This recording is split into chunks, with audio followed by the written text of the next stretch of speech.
be seated.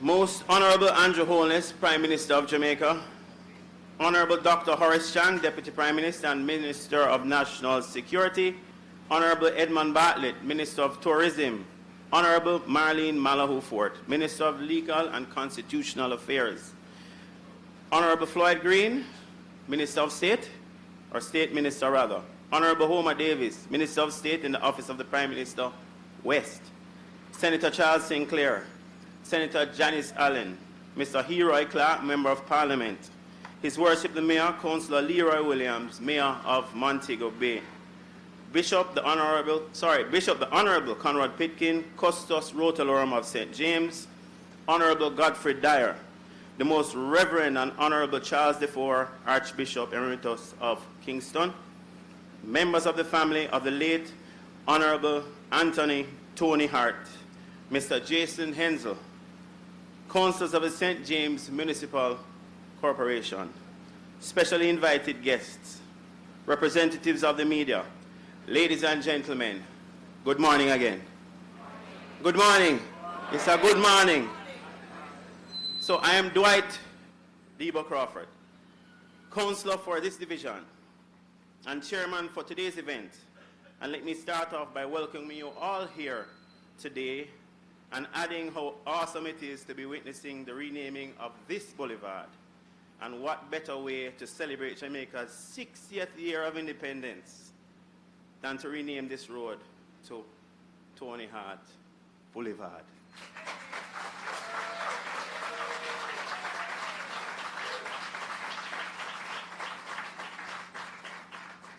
A good way to describe Tony Hart is substance over hype.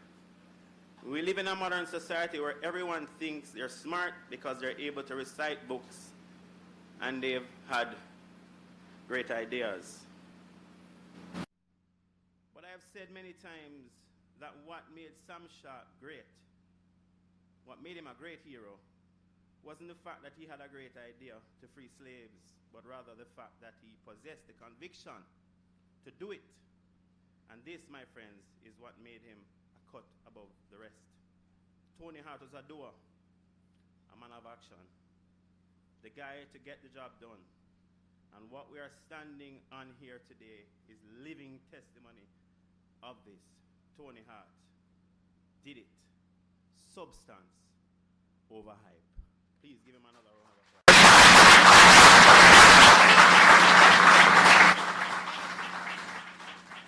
So at this time, ladies and gentlemen, I will invite the Most Reverend, the Honorable Charles IV, Archbishop Emeritus of the Catholic Archdiocese of Kingston, to give us a prayer.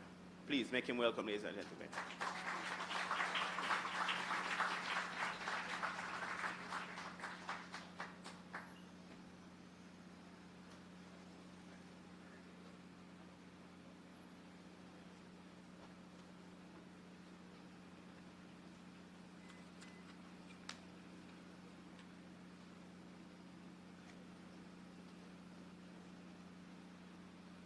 Brothers and sisters, let us bow our heads in prayer. Through Jesus, therefore, let us continually offer to God a sacrifice of praise, the fruit of lips that openly profess his name, and do not forget to do good and to share with others. For with such sacrifice God is pleased. Hebrews chapter 13, verses 15 and 16. Lord of all creation, Lord of the people, we come together today in thanksgiving for your many blessings. We are thankful for the blessings that hold us together as your people. We thank you as you continue to move our nation along a path of development. We thank you in particular for the life of a native son who built his life on service to those in need. Today, as we gather for the naming of the Anthony Hart Boulevard, we are thankful for the life and service of the late Anthony Hart, entrepreneur, humanitarian, lover of his Jamaican people. Anthony Hart, an undying wish to see others do well. To this end, he invested both personally and financially in numerous educational ventures that gave many the educational uplift to move forward. We recall with thankfulness his effort in building infrastructure, including promoting the creation of the Montego Bay Freeport. Lord, we thank you for allowing us to find it fitting to honor his life of service in the public way. May those who traverse this highway travel in safety and recall the life of the man who cared for so many. May we move to develop hearts of gold in the service of our nation. This we ask in the name of our Lord and Savior Jesus Christ, who taught us to pray together. Our Father, who art in heaven, hallowed be thy name. Thy kingdom come, thy will be done on earth as it is in heaven. Give us this day our daily bread, and forgive us our trespasses, as we forgive those who trespass against us. And lead us not into temptation, but deliver us from evil. For thine is the kingdom, the power, and the glory, forever and ever. Amen.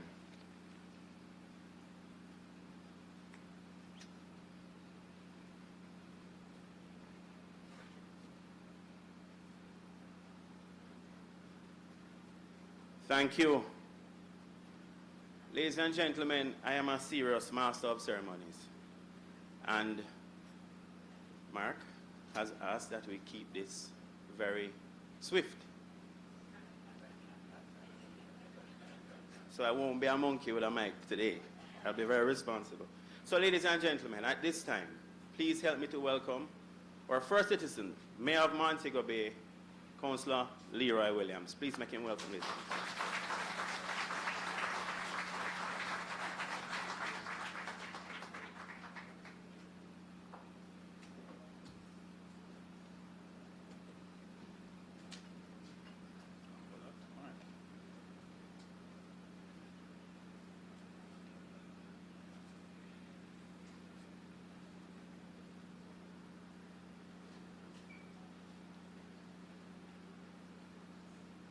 Thank you, Chairman Councillor Dorothy Crawford, our Community and Affairs Committee Chairperson. The Most Honorable Andrew Holness, Prime Minister of Jamaica, Honorable Dr. Horace Chang, Deputy Prime Minister and Minister of National Security,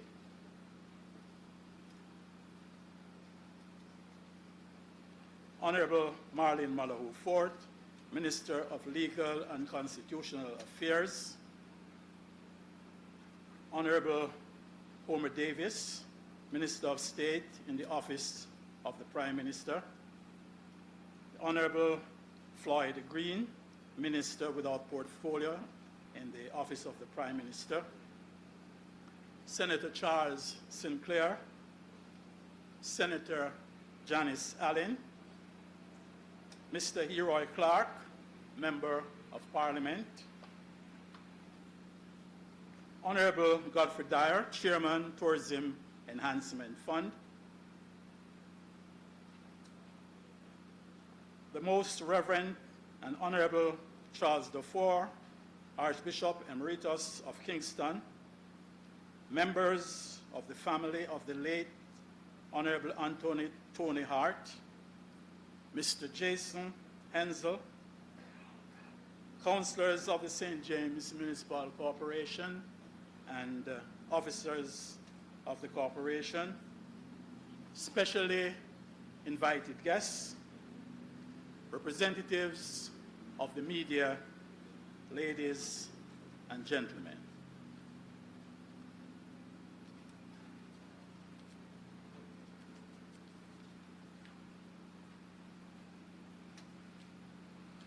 As Mayor of Montego Bay and Chairman of the St. James Municipal Corporation, it is a pleasure to welcome you to this very important ceremony, a fitting ceremony for the people of Montego Bay to pay homage to one of the great sons of the land, the Honorable Anthony Keith Edmund Hart, OJ, popularly known as Tony Hart.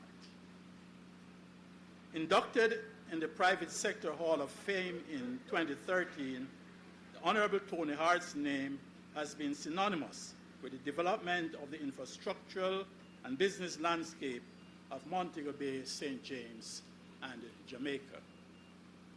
He was instrumental in the development of Montego Freeport, which today stands proudly as the hub of Jamaica's outsourcing sector, as well as the development of the Bogue lands and the Pye River Bridge. Let me pause to say thanks to you, Honorable Prime Minister, for taking the time out from your busy schedule to share in this very special ceremony. Your presence here is indicative of the government's appreciation for Tony Hart's sterling contribution to nation building. I must also say thanks to the Honorable Homer Davis, Minister of State in the Office of the Prime Minister, for moving the motion at the time so that this boulevard could be named the Anthony Hart Boulevard.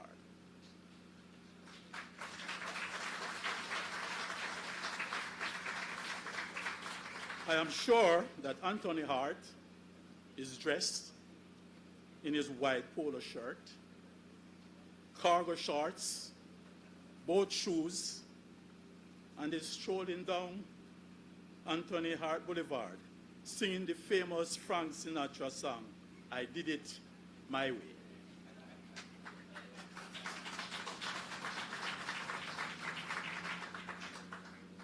Tony Hart did it his way, straight from his heart. And so today we are indeed happy to share with his family in the celebration of this important milestone, both for them as well as the citizens of Montego Bay. I am confident that the matriarch of the Hart family, Mrs. Sheila Hart, and the rest of the family will traverse the Anthony Hart Boulevard with a great sense of pride and accomplishment. It is common knowledge that the municipal corporation has renamed several roads within the city in honor of persons who have made significant contribution to the development of the city and its communities over the years. The municipal corporation will ensure that the city's history and the men and women who made contributions to its development be suitably recorded for posterity. The Anthony Hart, the Honorable Anthony Hart, can easily be described as the quintessential man in every sphere of his life, a true visionary who did not look at what is, but rather what should be. So, I use this occasion to encourage the citizens of St. James to emulate the work of this visionary, humanitarian, astute businessman, and nation builder. Ladies and gentlemen, let me thank you for being here today in this beautiful city of Montego Bay, and may God's blessing be with you all. Thank you.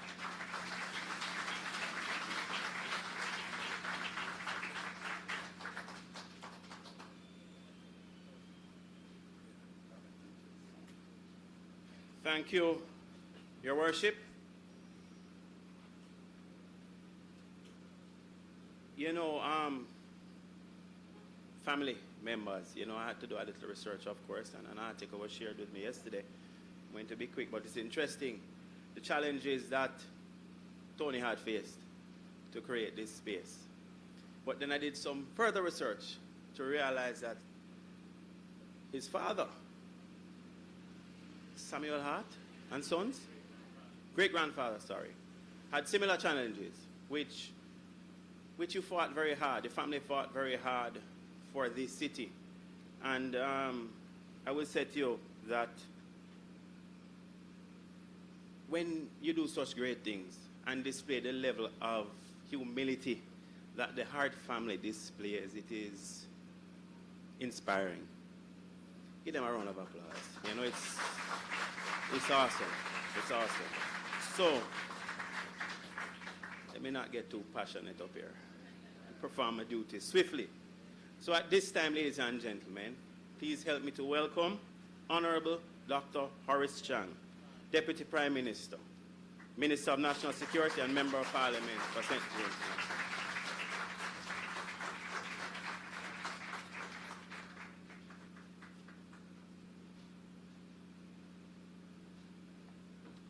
Good morning. Most Honorable Andrew Honis, Prime Minister, Ms. Sheila Hart, the Hart family, Bishop before, my colleague members of Parliament, distinguished ladies and gentlemen. If I cut the salutation short, it's not because of any disrespect. I want to keep my time for speaking. I think I've had the privilege of working with Tony Hart politically the longest in this room. I've been working with him in 1973, a little while back. And I could maybe speak for a very long time on the events, but I won't. Thank you. It's really my privilege and pleasure to join this morning. It was I consider a very significant moment for Montego Bay as we seek to recognize and pay respect to our outstanding Montegonian, Tony Hart, Anthony Edmund Hart, known to all of us as Tony. My research demonstrated that most people don't know that Tony Hart was born in Kingston, but he moved to Montego Bay and transferred full citizenship without any conditions to the Republic of Montego Bay. He was an unrepentant Montegonian, but also he was a nationalist, a committed Jamaican, and stayed the course when many others were moving. An outstanding businessman, he could be described as a serial entrepreneur. He must have started well over several dozen companies in this time, all in Montego Bay, and some in Kingston. In fact, I mentioned, I know that he started a recording company in Kingston at some point, which is not known about his life. He is a committed philanthropist. His kindness in philanthropy reached across from sporting to churches to school and a wide cross-section of the people of this town. It is known that Tony Hart and his wife would be driving to Montego Bay and they'll pick up somebody off the street to take them to somewhere of relief. He was a politician and a public servant in many ways. He served as a runner. And I would be on behalf of the Member of Parliament for this year, Mrs. Marlene Mallow Fort, will tell you that he was Tony Hart as a runner for her in the 2016 elections. He was councillor for the Bartown Division, and he was a candidate for the Jamaica Labour Party in this particular constituency. And throughout his life, he remained an active and supportive politician, but also as a public servant, served on many boards, from major national boards to small committees, philanthropic work across Montego Bay. He was always available to give his time voluntary and his skill on behalf of the people of the community while doing his business. He, in fact, education, he rebuilt the school in Montpellier. And above all else, he was a true family man. He was deeply committed to his family and always there for them. I got to know Tony back in 1973, and I said I could speak for a long time. I'll have to write a book on that period. It's about 40 plus years, but I won't. I'll speak to a couple of incidents that reflect the character of Tony. Others will speak to his many achievements. My first meeting with Tony came in 1974, not 73 really, when I was president of the Guild of Undergraduates. I had the privilege of restarting Carnival on campus that died for 2 years, incidentally, because of some financial mismanagement by some very radical people at the time. People have left. It was discontinued. I restarted Carnival, went successfully, and the driving force band was myself, my then girlfriend, not my wife. And we decided to move Carnival to Montego Bay. But moving that whole team to Montego would cost some money. And somebody advised me to speak to Tony Hart. And then the manager of Cargo Handlers, John, is here today, Mark. I think that John, he agreed, and they did everything and bring an entire team of university students and all the costumes to Montego Bay at the full cost of cargo handlers. We got here, the students were in Holiday Inn, and very comfortable enjoying themselves. And the morning to carry out the route march, the leaders of the band then said to me quite sharply, we're not marching on the elegant corridor, what was now Jimmy Cliff Boulevard. That isn't come here to entertain white people. Took the band down to Carl Cliff, what we call now Carl Wall, and Railway Lane, and played all day for people in Montego Bay. Of course, I was totally embarrassed. Tony had spent all his money, brought this big team to Montego Bay. They enjoyed themselves, and we did nothing that he wanted to do. However, I was asked to, I had to go and speak, and of course, if I changed my mind, I went to see Mr. Hart, quite visibly embarrassed. And I'll never forget, he was sitting down in the usual with a casual cotton pants shirt, and he said, he had a total disarming smile. He said, young man, these things happen. I will ensure your costume get back to Kingston in the next train. And it was finished. We had a chat afterwards about university. Reflected tone is very, I don't know, describe it. It was relaxed. There was no anger, no upset. He was, in fact, reassuring me that these things would happen in my life and how I must deal with it. And he sent back all the costumes to Kingston, in fact, and what was then the diesel. But I never forget the incident and how he responded despite of it. And many of those students, some of them, in fact, returned to Montego Bay and our residents here, great friends of everybody. The second event, of course, reflected on his own effort to be creative, to bring things to Montego Bay. It is noticeable, however, that Carnival has never been successful in Montego Bay again, up to now. I don't know if that was a signal. The second event was, in fact, more profound.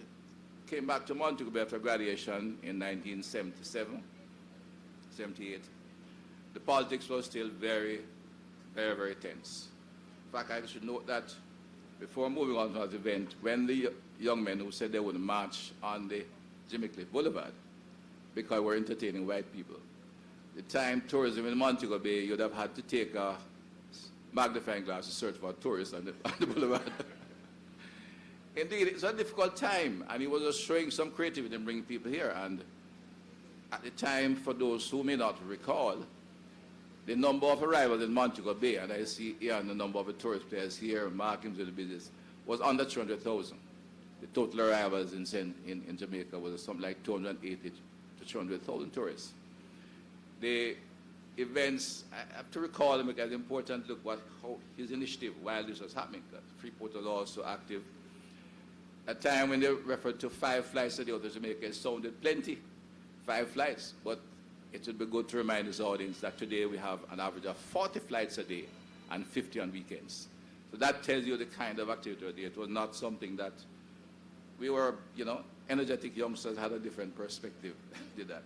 The second event too had some profound effects. Coming to Montego Bay in 1978, getting involved in the political arena, of course, I met Tony again. And we had discussions and tried to discuss the way forward. And Tony had paid for the first constituency poll done by Carlstone. Carlstone had started polling and was giving prediction, but it was national. And the first constituency poll done for it cost $6,000 grand. Today a poll cost constituency about $2.4 million. But the impact of the poll, I think, it started a relationship that was significant. But indeed, it was a long-term relationship. I think since then, between then and 2005, I think I did more polls than any other politician in Jamaica. Many of them were sponsored by Tony Hart, and they had significant impact. I go into the history on the right of it, but there are some that made a significant difference to the attitude of the political party, nationally as well as a significant number locally. But indeed, that relationship continued, and one of the outcome of that particular poll, which made, I said, even at the time made a big difference, was that we recruited Dr. Ken Bogue. Dr. Bogue was chief of staff at Cornwall Regional Hospital. Nobody thought of him as a politician. He never showed an interest, although he was very concerned about activity and spoke up very openly about the challenges he faced as a senior medical officer. But I had the courage to stick his name against a series of long-established politicians. What was described as the backbone of the JLP in Montego Bay and the West, and this youngster coming from university challenged that concept, still young, not yet 30, coming out of university. And I went to Cornwall, was not a part of the political machinery, but I questioned the logic of it and had the courage to stick Dr. Ball's name on a poll, along with a couple other business people. And of course, the result was that Ken Ball and the late Gordon Mazuka were the only people that compared to the popularity and known of the PNP leaders, Howard Cook and at that time, Charles Sinclair Sr. and Donald the Mayor. All of the Labour Party supporters, unfortunately, and many of my good friends, were below the radar almost totally. The then party leader, who had a different approach, called Dr. Ball and said, "You will be the candidate in Montego Bay." And I guess there started the history of how the West was won, and continued to be won.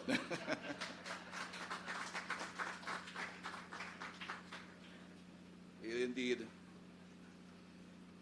Of course, I must briefly mention Tony would have been remembered for his development in the Montego Freeport. And while today it is good to, and a pleasure to rename this main thoroughfare into the Freeport, the Anthony Boulevard, the Anthony Hart Boulevard, I think for me what is most outstanding today, Montego Freeport has become the center of entrepreneurship in Jamaica, not just Montego Bay. The enterprise that have been developed here have been outstanding, and I think Tony would be smiling when he looks at what has come Montego Bay. The many innovation, business innovation from his own family, led by his first son Mark. There's his family with him. They have done a number of activities, but across the board, the residents of Freeport, I see Ian before me with Margaritaville. There are others here, I'm sure, if they're not here, but public I mention the name. The Chukka team, which brought in a whole new dimension to tourism attraction. The Freddie Mo's in their construction, the Jada and the Rainforest. All these are things that come out of Freeport. And the residents of Freeport, we seem to have adopted wholesalely the entrepreneurial drive of Tony Hart, and is setting the tone in initiating business and bringing activity to Western Jamaica. This is maybe the greatest legacy of Tony Hart, and they continue to demonstrate this. And they, in fact, also remain a very philanthropic and supportive group in this town. I think, on behalf of the entire political team in Western Jamaica, and in particular the member of Parliament for this year, Ms. Marlene Malahou-Fort, our colleague, members of Parliament, Ed Bartlett is not here, he's out traveling, bringing more tourists. It will never get back to $280,000, 280,000 members for the year. Maybe 280,000 in one day. Am I right, Ian?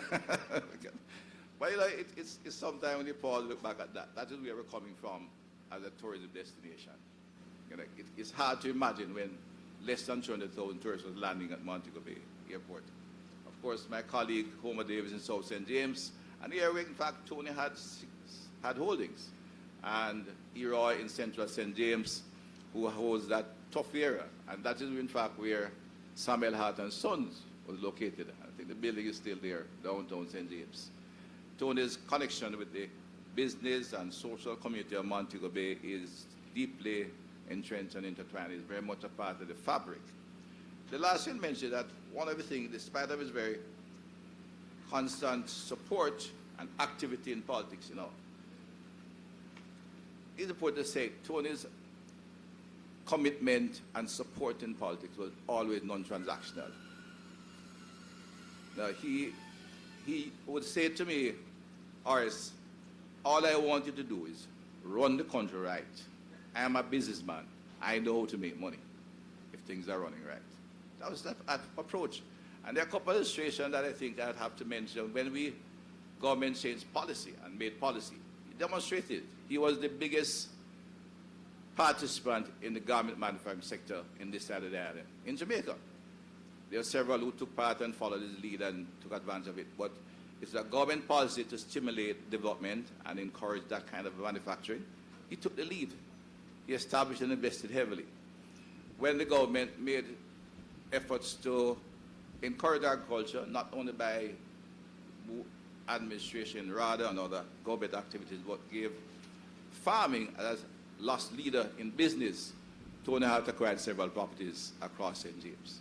He was also a continuing initiator, creator, and entrepreneur of business, and sought to bring activities that brought development, increased wealth in the country, and provided jobs for a wide cross-section of people.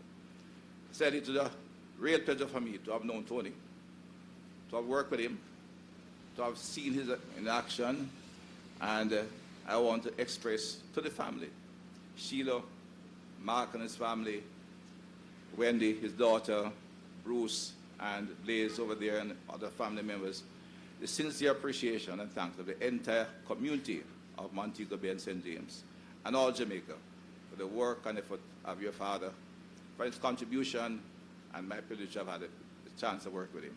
Thank you. It's a privilege today and a pleasure. On behalf of the entire political team, the members of Parliament mentioned, the mayor and his parish council team, and others visiting us from other parishes in here, Fred Green is here. On behalf of the government, the Prime Minister will speak formally on that, to be able to rename the main road in the Montego Bay Freeport, the Anthony Hart Boulevard. We will drive with it and drive it well, and I hope the spirit will continue to inspire all the occupants and the businesses of Montego Freeport. Thank you. Thank you.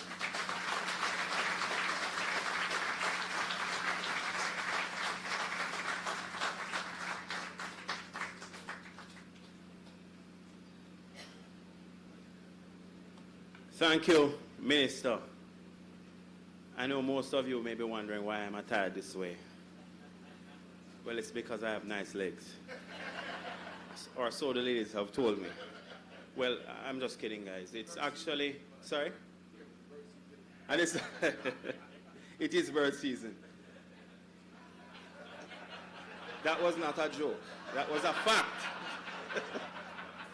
It's bird season. All right, so let's move on. I won't bother to. You just spoiled it. So at this time, ladies and gentlemen, please put your hands together as we welcome Mark Hart to give his greetings.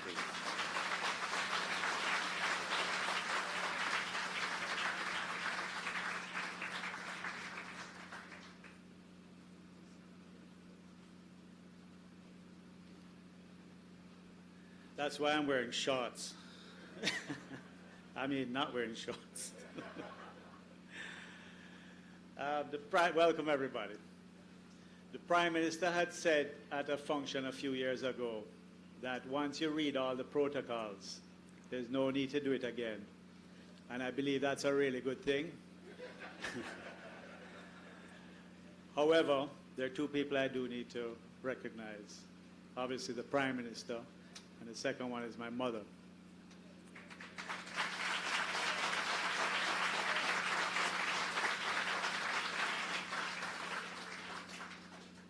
Our father, Tony Hart, passed away exactly 2 years ago today, on August 20, 2020. He loved numbers that had a ring to them, like his car license plate that was 0000, and his phone number that was also 0000.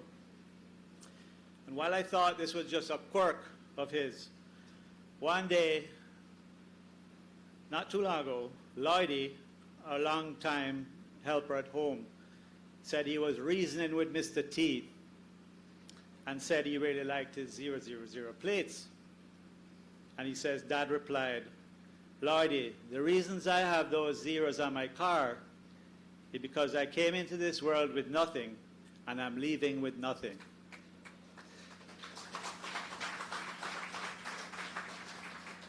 It made perfect sense. Dad would spare no good opportunity to tell us about his first job at the Parker Pen Company in Canada, of how he lived in a teeny closet and owned only one dress shirt, which he washed every day for work. He told us this story over and over with great pride. I honestly believe that living in a closet is what gave him his confidence to be a risk taker. Dad had little fear, and in business, he was always ready to accept the risks that come with doing. Dad was far more interested in getting something done than in making a profit. He didn't mind making a profit, but only insofar as it allowed him to do his next project. He wanted to see things happen, not worrying about the trivialities such as the possibility of a failure. Along with this fearlessness, his generosity defined the life of Tony Hart. I want to share one of my father's lessons that is no easy task, as there are so many lessons. And not just for me, but for countless people that he mentored and supported throughout his life. Growing up, Dad was quite an imposing figure for a spirited young boy. I often felt I had let him down. While my mother would scold and administer some quick punishments, Dad's silence was cause for deep contemplation.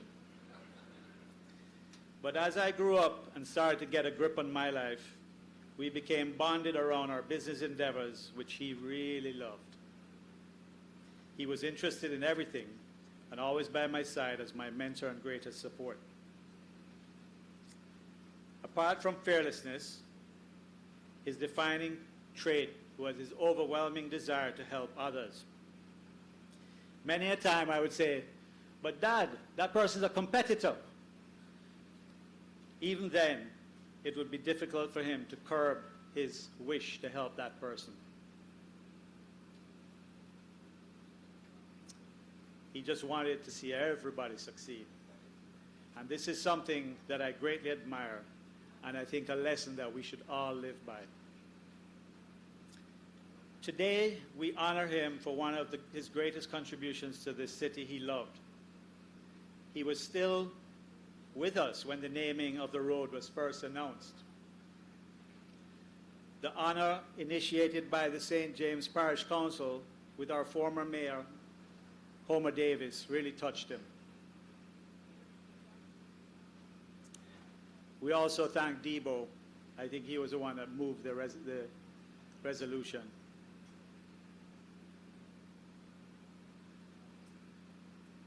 Apart from family and my mother, mostly my mother,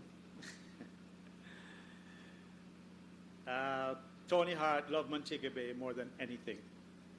He proudly told us of his grandfather, Edmund, and his great-grandfather, Samuel, that together led the municipality combined for over 50 years straight, and he was determined to live up to their legacy.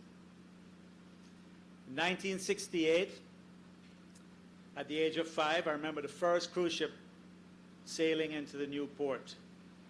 We watched a ship enter the harbor from Hartmut, the hill above Jarrett Park.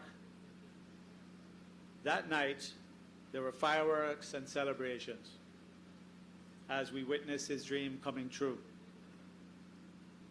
It was many years later that he started to tell us of the challenges that he faced developing the Freeport, how the project was almost lost at the last minute when the shipping line, the Kingston shipping lobby, desperately tried to block the construction of a port in Montego Bay.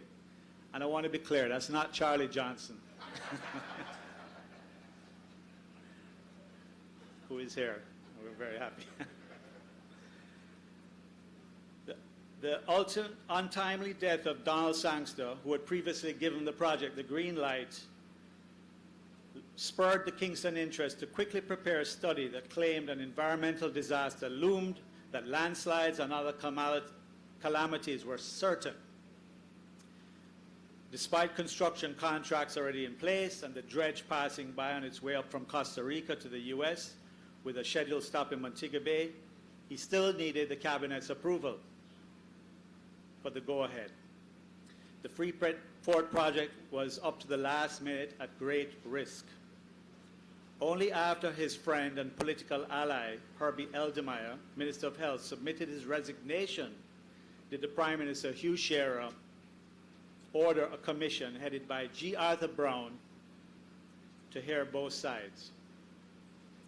Arthur Brown soon realized that the study was nonsense and a foil, and he reported this to the Prime Minister. The project was signed off just as the dredge sailed into Montego Bay, and the fortunes of this town was changed forever.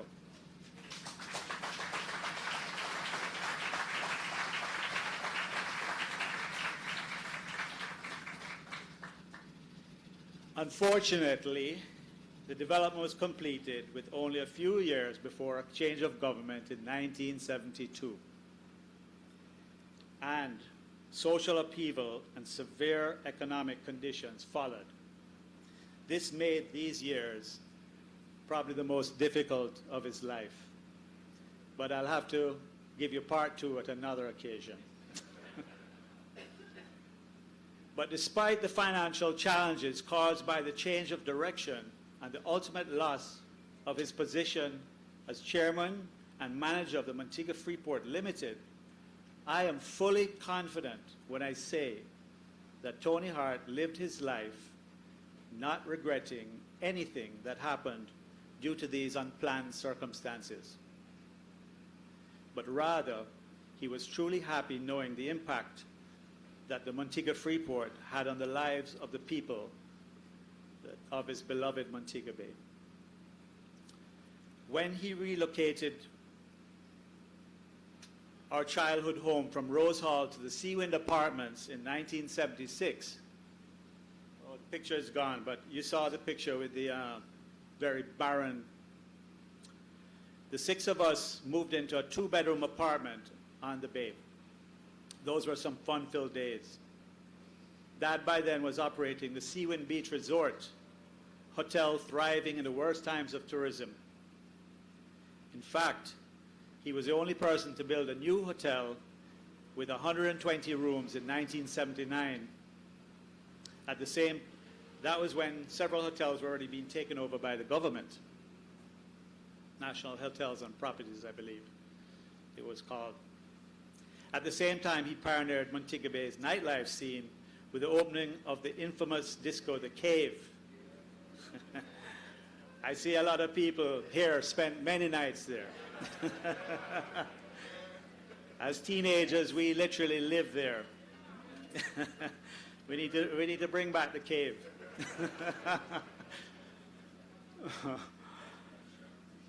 Our apartment front door was always unlocked. The last one home slept on the two sofas in the living room. We had a complete sense of safety. And to this day, I can speak for all residents on the Freeport that we are truly blessed living and raising our families on this peninsula.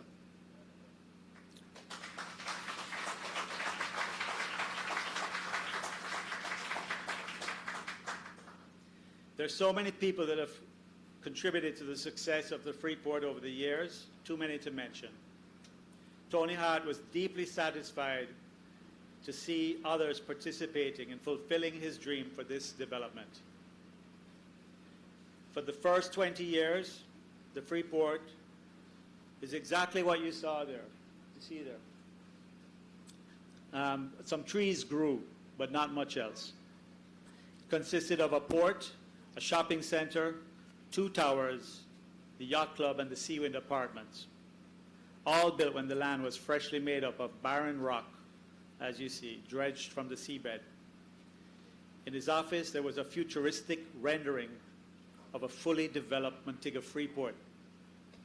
He lived happily knowing that his ultimate vision was being completed, even though it took much longer than anticipated. As a family, we are appreciative of all our good fortunes along the way.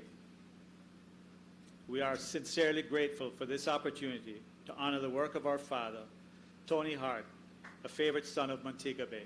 Thank you.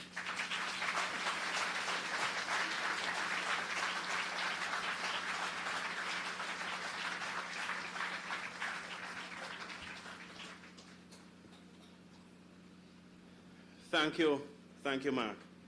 At this time, I will just ask the Hart family to please stand. please. Stand and be recognized, please. Ladies and gentlemen, please give the family a round of applause.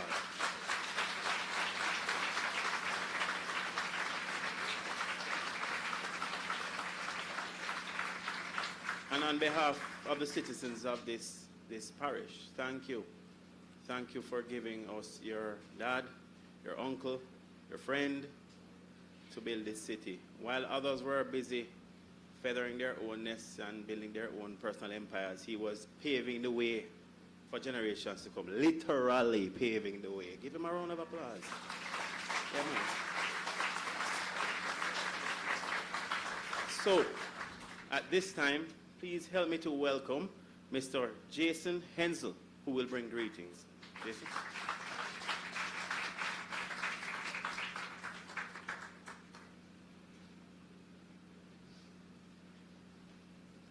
Good morning and thank you. When Mark first asked me to speak, I figured that it was because he recently made a very significant investment in Treasure Beach and that he realized that the government were on side in expanding the Lionel Dentron Airdrome.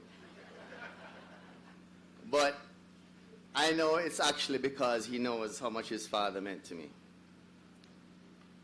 Honorable Prime Minister, everyone else, thank you for being here on this special, special day.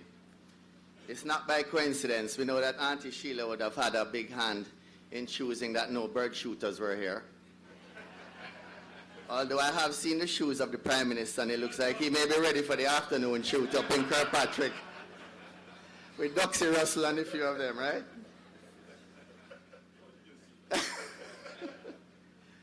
Tony Hart was my mentor, and he had a profound impact on my sister and my life.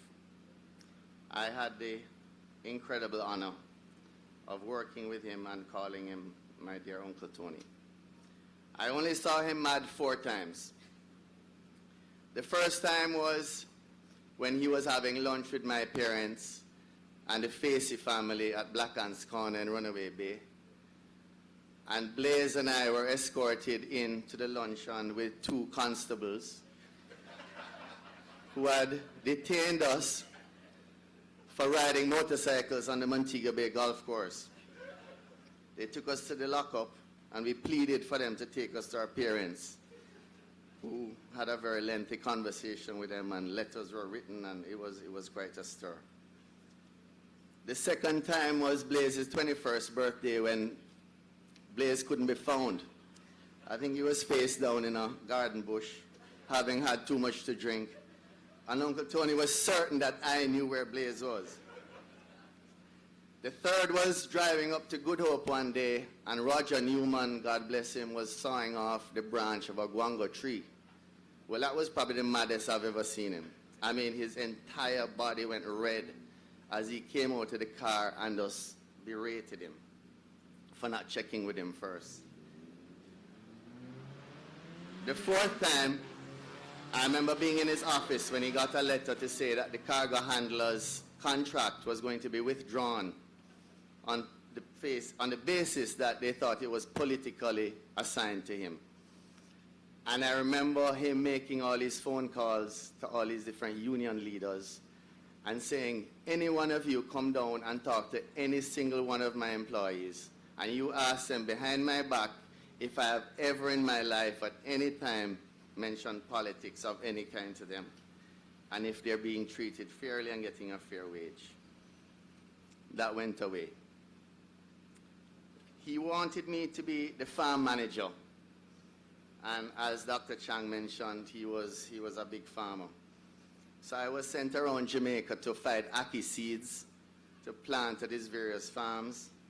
And then, of course, we all know the story of him being a huge planter of the ugly fruit, but he didn't think that the name ugly was the best name to be taken to the market, so he renamed it Unique. Papa also was renamed Papaya, and of course, you know that today ganja is now known as cannabis only. He later asked me to head up Finance Handlers with Peter Williams, who soon left. and the dollar was liberalized in 1991. And I remember it was a very exciting time buying and selling dollars. And George Patsalos had one of the first cell phones ever. Remember it? You pull up the antenna. And George gave it to Uncle Tony, who is one of his best friends. I'm not sure if George is here.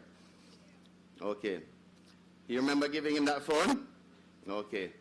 Uncle Tony gave me the phone, and he says, "This is better in your hands because I know you're running up and down the North Coast buying dollars from Negril, Montego Bay, Ocho Rios to Mandeville with Linky Chow." I mean, it was exciting times trading dollars in the early days. And sometimes he would just come and sit in the office with me, and we'd be negotiating exchange rates. And it was really, really unique. It was a time when Richard Biles was the head of Pan-Caribbean. And Richard later told me how Michael Manley called him one day and cussed him off for pushing the exchange rate and being too aggressive. We all know Uncle Tony's vision, his hard work, but in my mind, I saw also the humanitarian in him, his love for small things like the Montpelier School. Recently, he was a huge advocate until his passing with Floyd Green and I of the upgrading of the irrigation scheme to bring water from the Black River over to the Pedro Plains. And I remember him and Auntie Sheila coming over just a few months before he passed away to sit in on a meeting with the French consultants. We know his dedication to family, to Montego Bay, and to Jamaica on a whole. And I've taken a lot of those lessons to Treasure Beach where, you know, I try and operate on a different level on being a beacon for community development. And I owe this all to him. So today I want to thank the family. I almost stood up when you said family, stand up, by the way. And also the powers that be that moved the motion to name this Tony Hart Boulevard. I myself will be very proud to drive on it, as I know everyone here will today. Thank you very much.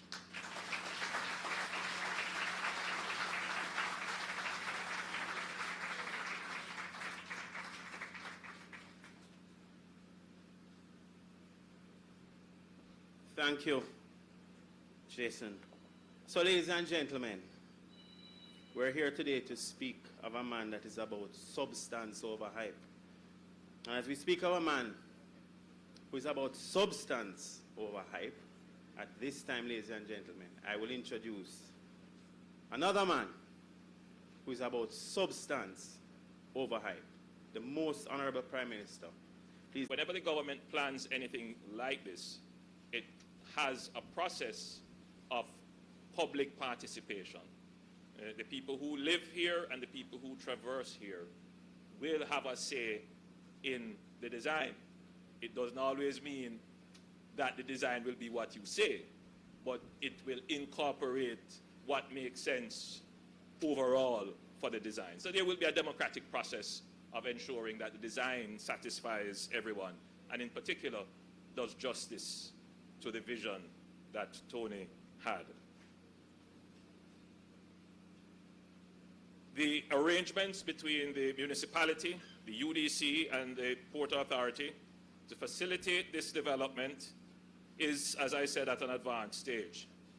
The Port Authority has acquired the green areas separating the lagoon and the roadways and is committed to maintaining and developing this area in a way which is environmentally sustainable while allowing for new attractions and entertainment along the boulevard. Ideally, the development will take the form of one or more public-private partnerships. Again, the government will not do this alone. The government will do this in partnership with the private sector. The seamless integration of commercial, maritime, residential, hospitality, and pleasure activities along the boulevard, that is the Anthony Hart Boulevard. You prefer Tony. That's what you have on the sign. The Tony Hart Boulevard. He insisted. Very good. Well, the Tony Hart Boulevard. The seamless integration of commercial, maritime, residential, hospitality, and pleasure activities along the boulevard reflects the multifaceted nature of the man who conceived of reclaiming the lands to construct the peninsula and the deepwater port. The dynamic nature of the development, the graceful evolution, and the continued transformation of the area would be what Tony envisioned when he created the Freeport. So the tree that he planted will grow and will bear many fruits for us to continue to benefit and for our sustenance.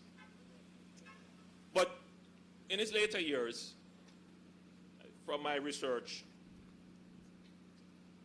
during an interview he had with Shalman Scott, former mayor, he would have intimated that he would have liked to see 3 things happen in Jamaica. Of course, 3 amongst a long list, but 3 he pointed out. One would be the southbound bypass road for Montego Bay. And I suspect when he said the southbound, he would be meaning the Long Hill bypass, which we are doing now along with the perimeter road. So that is happening.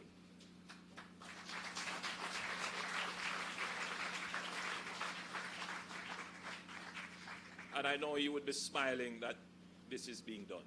And not just, being talked about, it has started.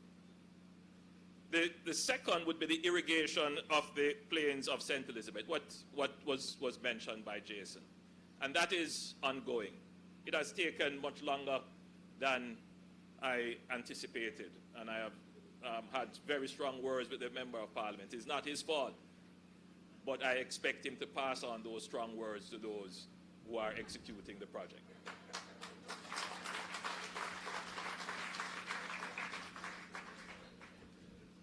And then he said the beautification of the main highways with flowering trees.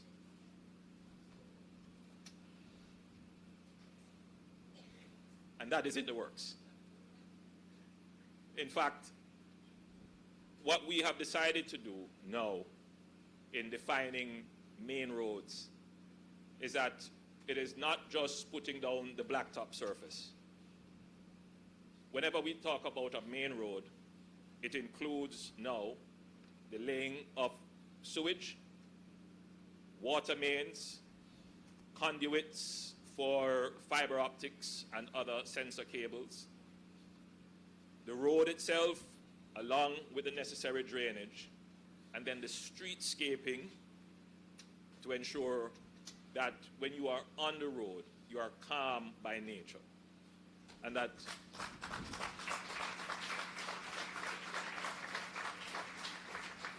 so all the major road projects that we're doing now, streetscaping will be a critical part of it. And of course, the use of technology, the integration of sensors on the road. It means the roads will be more expensive, but they will be longer lasting, they will give more utility, they will be safer, and aesthetically pleasing. And it will just make Jamaica feel a better place. So I can't say that we would have fulfilled everything that Tony would have wished for, but we're working on it. And we are glad to be living in Tony's vision. May God rest his soul in peace.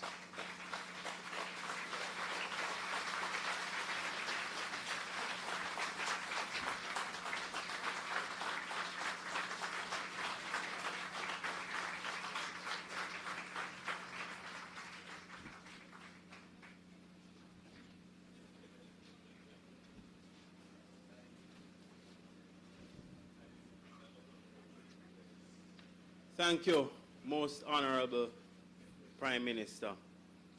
You know, I always say that if there was ever a time that I would have wanted to have been a part of a political administration, it is now. Thank you. You taking notes? Everybody taking? Good. So at this time, Prime Minister, we will do the presentation of the citation to the Hart family. So representatives of the Hart family, please join us. Should we do it here or here? Where would you like us to do it? Where would you like us to do it? There or here? Cameraman,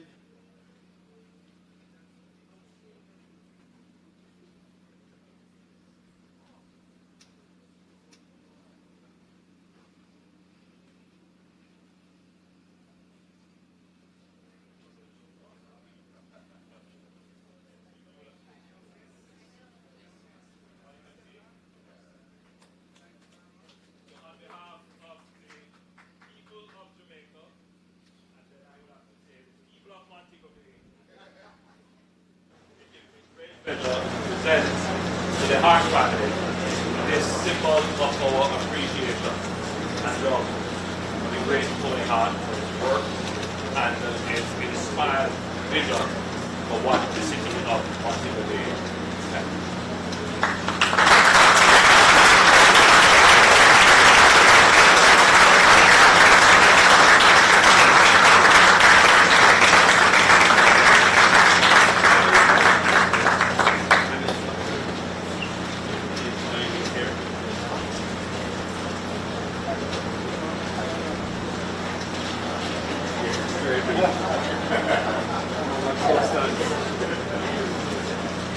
But you know, if you're presenting a gift like art, you can't keep it in the pocket. That's correct. So, no, but I have to be assured that it is something that can be done. Sure. I don't know if you take it a big risk. I'm sure everyone is looking at, you know, it's clearly it's not a gift wrap. All right, let's open it.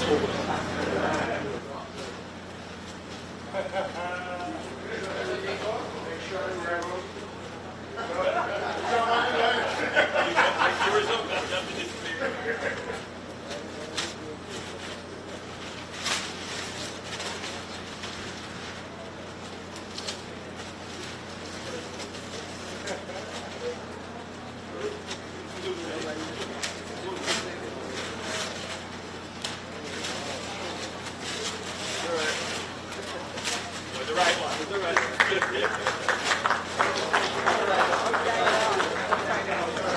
Upside down. Upside down. It's upside down.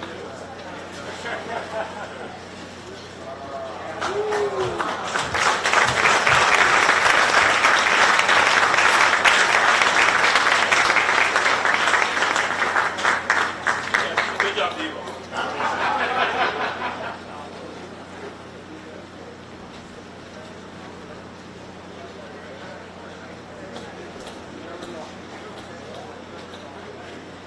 Thank you, Honorable Prime Minister. All right, so, learning. So, at this time, ladies and gentlemen, please help me to make welcome Miss Wendy Hart, who will bring the appreciation of this event. Please make a welcome.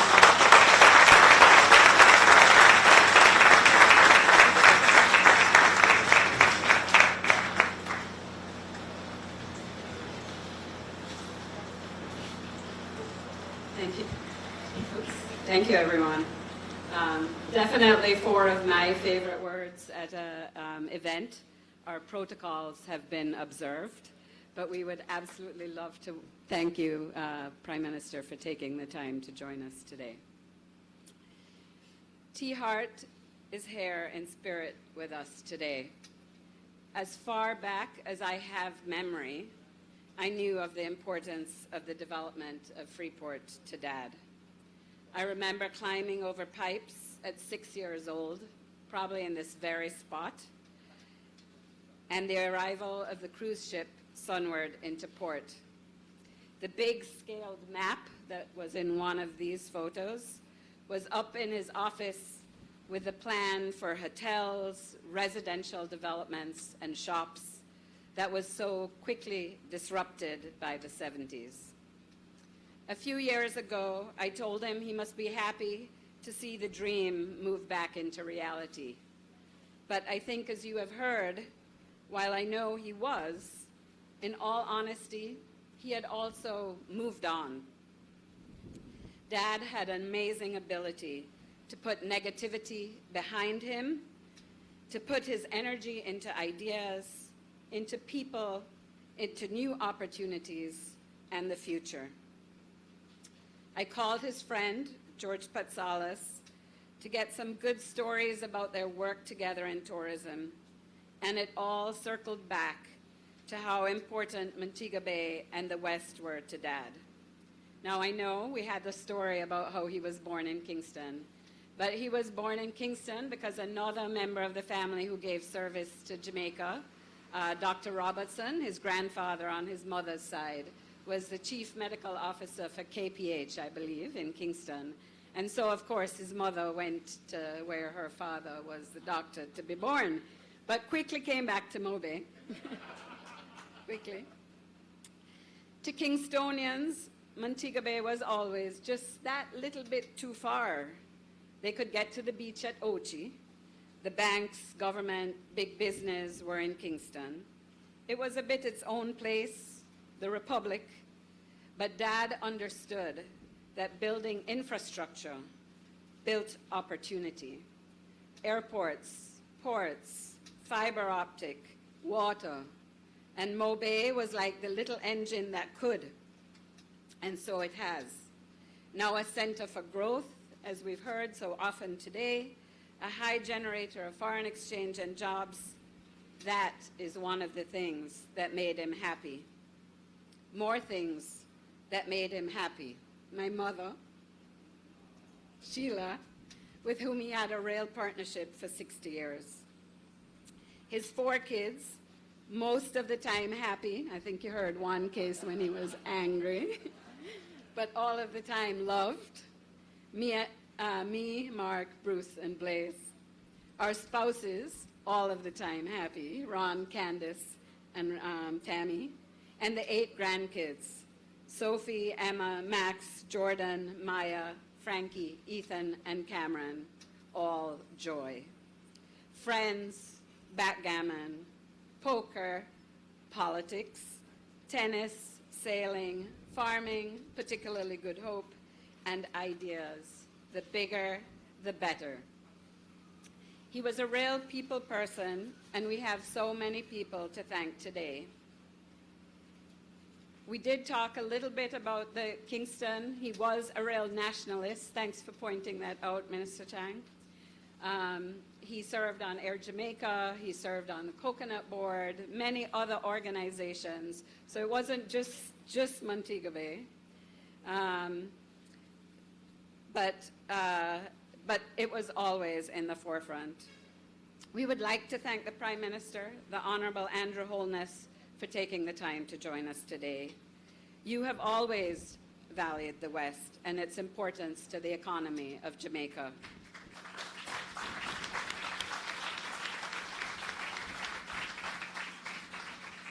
The people of Montego Bay are particularly grateful for one of our most important new public spaces, Harmony Park. And thank you for mentioning those items that were of importance to Dad. He talked about them often. The perimeter road, irrigation, and beautification. You know, I have to talk to you because I always thought I need to go plant some trees on the highway for Dad. So thank you to Dr. Horace Chang, always close to our family. Earlier a doctor for this community, a strong voice in Parliament for St. James. And the perimeter road, I know the two of you had so many conversations about that, so we're very happy to see that in coming to fruition. I also just want to point out, thank you for saying that point about Dad being non-transactional. You know, Dad's integrity and morality are very deep within us as a family. And whenever we come up against something, the 4 of us always go, well, how would Dad do that? And sometimes we have to do things we don't always want to do, you know. But that was something that he really embedded within us as a family. A special thank you also to our Member of Parliament, Minister Marlene Malahoo Fort, always responsive to this demanding set of Freeport constituents.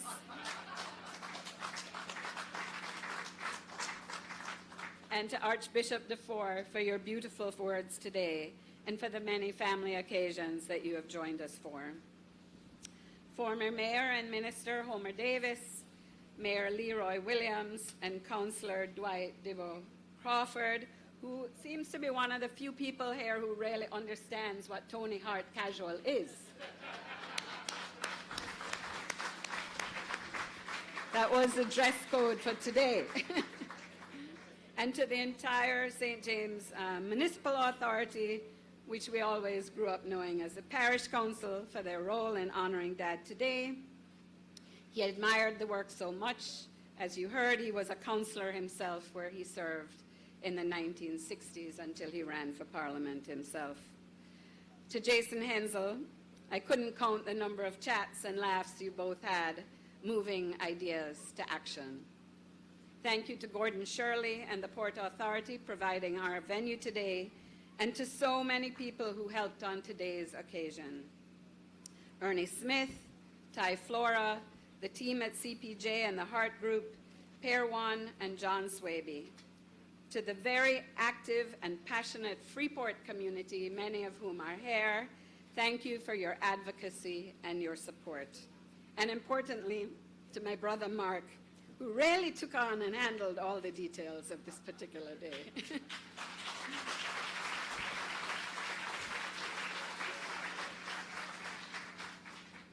I am sure to have forgotten someone, as everyone here I know has a personal connection.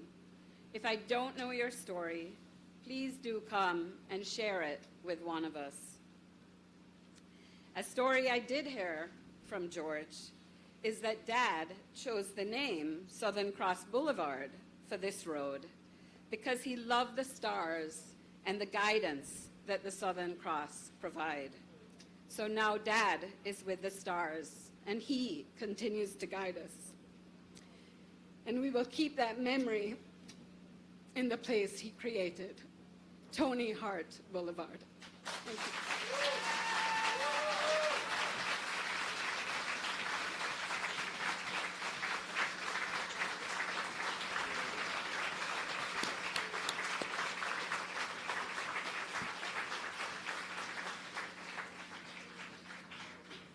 Thank you. Thank you, Wendy. Wonderful, wonderful, wonderful, wonderful. So, Deputy Prime Minister, Minister Chang, I just got the confirmation. The legs bring off the outfit. So, how have I been, ladies and gentlemen? Thank you. Rule of thumb, always be nice to the MC, because I will talk another hour on this thing. So, we ended right now. So, ladies and gentlemen, it's been my pleasure as the councillor and your master of ceremonies to be here today for this awesome occasion. Southern Cross Boulevard never really rolled off the tongue. But Tony Hart Boulevard just sounds like it has always been. So at the count of 3 before we move, I'm going to ask everybody to say Tony Hart Boulevard. 1, 2, 3. Tony Hart Boulevard. God bless all of you. Thank you for coming out. And I now invite Dr. Chang, our Prime Minister, Ms. Marlene Malahoo Fort, Mayor Leroy Williams, Ms. Sheila Hart, Ms. Wendy Hart, and Mr. Mark Hart to join us right here as the band comes through to do the official cutting of the ribbon and the unveiling of the sign. Other ministers, please join us.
But it's blowing everywhere now.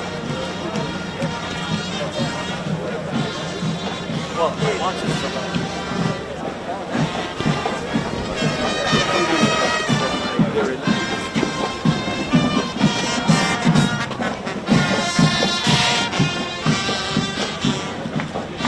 That's true? That's right. About your lower, so. Hope it can last out the time.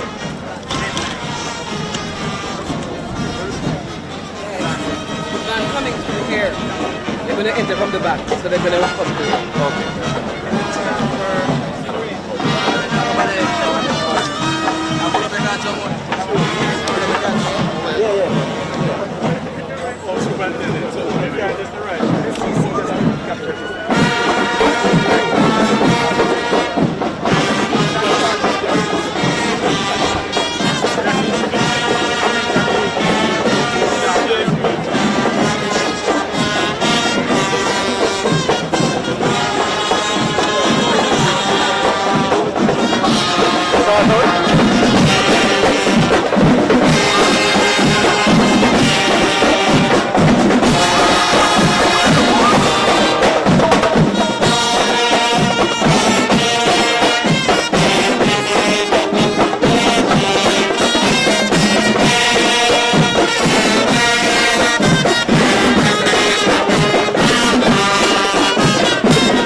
photo by the name.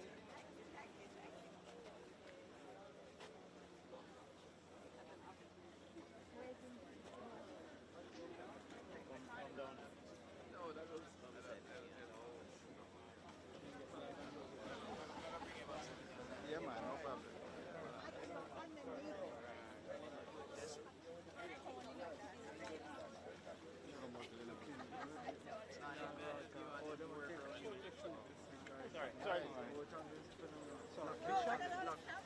Sorry, Bishop.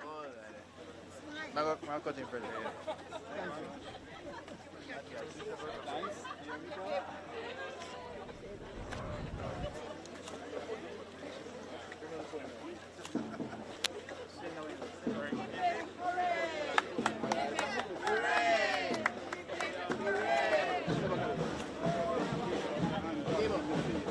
Here we go. Keep down with the hand a bit, yes. Right, don't block the faces. There we go. Ready? All right. Thank you.